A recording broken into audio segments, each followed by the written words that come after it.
শ্রীমদ্ ভগবদ্ গীতা যথাযথ দ্বিতীয় অধ্যায় সাংখ্যযোগ শ্লোক 46।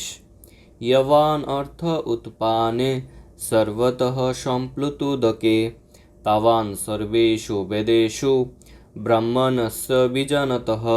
অনুবাদ: ক্ষুদ্র জলাশয়ে যে সমস্ত প্রয়োজন সাধিত হয় সেগুলি বৃহৎ জলাশয় থেকে আপনাহতি সাধিত হয়ে যায়।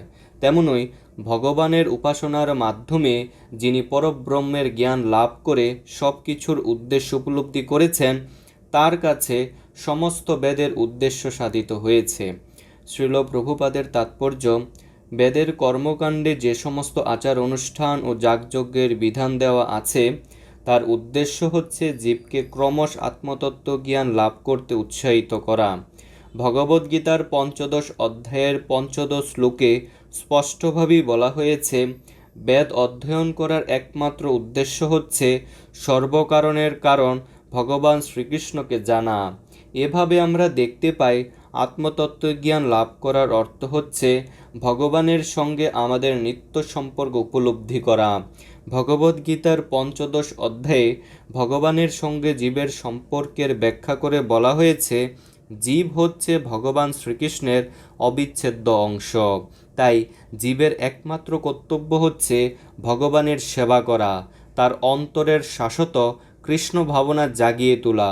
এটিই হচ্ছে বৈদিক জ্ঞানের চরম সত্য। শ্রীমদ্ ভাগবতে তার সমর্থনে বলা হয়েছে, অহুবত সবচুয়ত গরিয়ান যজ্ঞবাগ্রে বর্ততে নাম তুভ্যম তে পুস্তপস্তে জুহুবুহু সস্নুবার্যা ব্রহ্মানুচূর্ণম গৃণন্তি এতে।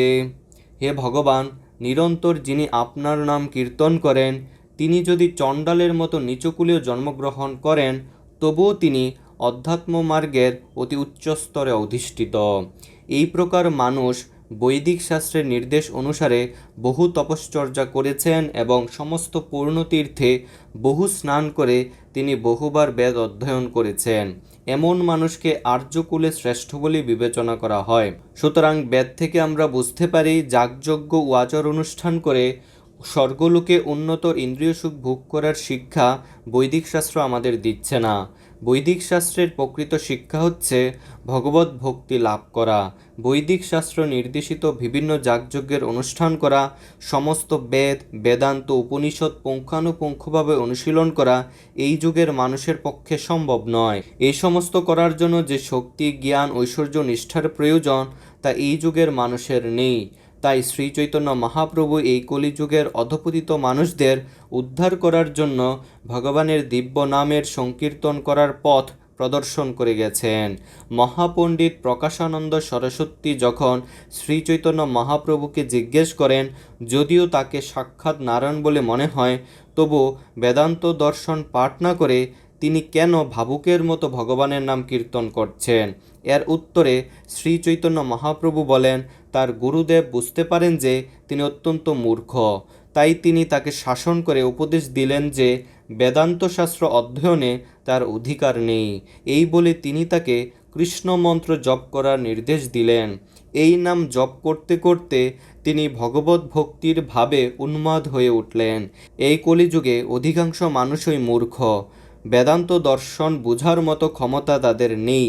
তাই ভগবান বেদান্ত দর্শনের সারমর্ম ভগবত ভক্তির বার্তা বহন করে এনে এই ভক্তি লাভ করার পথ প্রদর্শন করে গেলেন।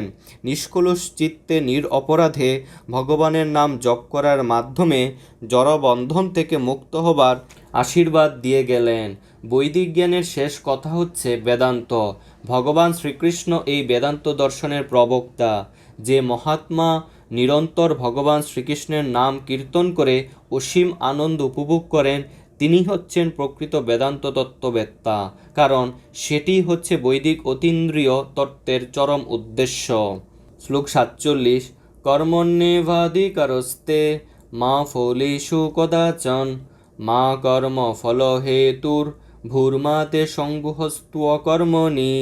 অনুবাদ: স্বধর্ম বিহিত কর্মে তোমার অধিকার আছে, কিন্তু কোনো কর্মফলে তোমার অধিকার নেই। কখনো নিজেকে কর্মফলের হেতু বলে মনে করো না এবং কখনো স্বধর্ম আচরণ না করার প্রতিও আসক্ত হইও না। শ্রীল প্রভুপাদের তাৎপর্য, এখানে আমাদের তিনটি জিনিস সম্বন্ধে বিবেচনা করতে হবে: কর্তব্য কর্ম, খেয়ালখুশিমতো কর্ম এবং নৈষ্কর্ম। কর্তব্য কর্ম হচ্ছে প্রকৃতির তিনটি গুণের দ্বারা বদ্ধ অবস্থায় জাগতিক কর্ম। খেয়ালখুশিমতো কর্ম হচ্ছে শাস্ত্র অথবা গুরুদেবের অনুমোদন ব্যতীত কর্ম, এবং কর্তব্য কর্ম সম্পাদন না করাকে বলা হয় নৈষ্কর্ম। ভগবান অর্জুনকে নিষ্কর্মা না হতে উপদেশ দিয়েছিলেন। তিনি তাকে বলেছিলেন কর্মফলের প্রতি আসক্ত না হয়ে তার কর্তব্য কর্ম করে যেতে, কারণ মানুষ যখন তার কর্মফলের প্রত্যাশা করে তখন সে কার্যকারণে জড়িত হয়ে জড়বন্ধনে আবদ্ধ হয়ে পড়ে। এভাবেই সে কর্মের ফলস্বরূপ সুখ অথবা দুঃখ ভোগ করে। কর্তব্য কর্মকে আবার তিনটি ভাগে ভাগ করা যায়, যথা বিধিবদ্ধ কর্ম, সংকটকালীন কর্ম ও আকাঙ্ক্ষিত কর্ম। কোনো রকম ফলের প্রত্যাশা না করে শাস্ত্রের অনুশাসন অনুসারে বিধিবদ্ধ কর্তব্য কর্ম হচ্ছে সত্যগুণের কর্ম। ফলের প্রত্যাশা করে যে কর্ম করা হয় তা সত্য, রজ অথবা তম যে গুণের প্রভাবই করা হোক না কেন তা অশুভ, কারণ ফলের প্রত্যাশা করা মানেই কর্মবন্ধনে আবদ্ধ হওয়া। কর্তব্য কর্ম সকলকেই করতে হয়, কিন্তু কোনো রকম ফলের প্রত্যাশা না করে নিরাসক্তভাবে সেই কর্ম করতে হয়। এই প্রকার ফলের আশাহীন কর্তব্য কর্ম নিঃসন্দেহে মুক্তির পথে চালিত করে। ভগবান তাই অর্জুনকে উপদেশ দিয়েছিলেন ফলাফল না ভেবে নিরাসক্তভাবে যুদ্ধ করে তার কর্তব্য কর্ম করে যেতে। তার যুদ্ধে যোগ না দেওয়াও ছিল অন্য এক প্রকারের আসক্তি। এই প্রকার আসক্তি কাউকে মুক্তির পথে চালিত করে না। হেবাচক অথবা নাবাচক যে কোনো প্রকার আসক্তি বন্ধনের কারণ।